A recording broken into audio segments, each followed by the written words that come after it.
मी लोकसभेचा सदस्य असताना वसंतनगरमध्ये मोठ्या प्रमाणावर पाणी साचत होतं आणि रस्त्याची उंची वाढली पाहिजे आणि रस्ता चांगला झाला पाहिजे त्यासाठी 1 कोटी रुपयाचा निधी टाकलेला होता। त्याबरोबर ड्रेनेज लाईन करण्यासाठी सुद्धा आपण प्रयत्न केलेले होते, परंतु थोडंसं काही याच्यामुळं उशीर होत गेला त्या कामाला। परंतु आज त्या कामाचा शुभारंभ आपल्या सर्वांच्या साक्षीने या ठिकाणी केलेला आहे। निश्चितपणाने या भागामध्ये एक सोय या निमित्तानं उपलब्ध होईल।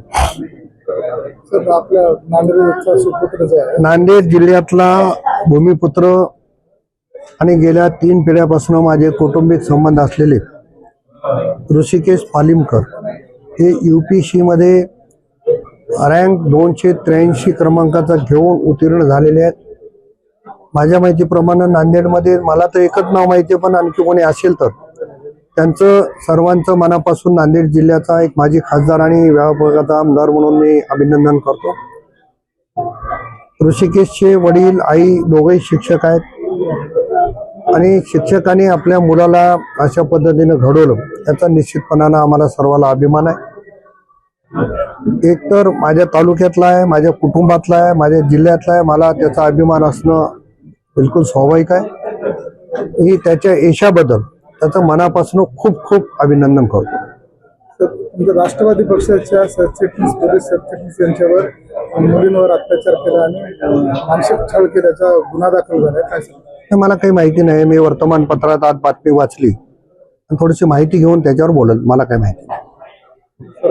रोहित पवार पण दिल्लीमध्ये सर्व लोकांची भेट घेत आहे। रोहित पवार जे भेटतायत की अजितदादांचा घातपात झाला अशी त्यांची जी शंका आहे, या संदर्भामध्ये आम्ही राष्ट्रवादीचे 20-25 आमदार राज्याच्या उपमुख्यमंत्री सुनीत्रा वहिनी पवार यांची पण भेट घेतली।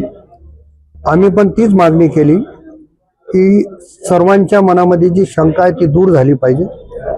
त्यानिमित्तानं आम्ही माननीय मुख्यमंत्री महोदयांना सर्व आमदार मिळून भेटणार होतो, परंतु शुक्रवारी बजेट मांडायचं असल्या कारणानं माननीय मुख्यमंत्री खूप घाईमध्ये होते। कदाचित उद्याचा वेळ आम्हाला मिळेल, परंतु मुख्यमंत्री या गोष्टीसाठी सकारात्मक आहेतच, पण आमच्या मनातल्या शंका दूर व्हाव्यात त्यासाठी आम्ही सर्व राष्ट्रवादीचे आमदार माननीय मुख्यमंत्री महोदयांना भेटणार आहोत आणि त्यांना विनंती करणार आहोत। आणखी कोणी जन्मलं नाही घडी बंद करण्यासारखं। अनेक लोक 2004 पासून असा प्रयत्न करतायत, परंतु ते कधी सफल झाले नाही आणि ते जिवंत अजेपर्यंत हे प्रयत्न सफल होणार नाही। त्यांनीच नाही, अनेक लोक काढतात आणि हे हसतात, त्याच्यापेक्षा दुसरी शोकांतिका काही असू शकत नाही। त्याच्यामुळे त्याच्यावर अधिक न बोललेलं बरं।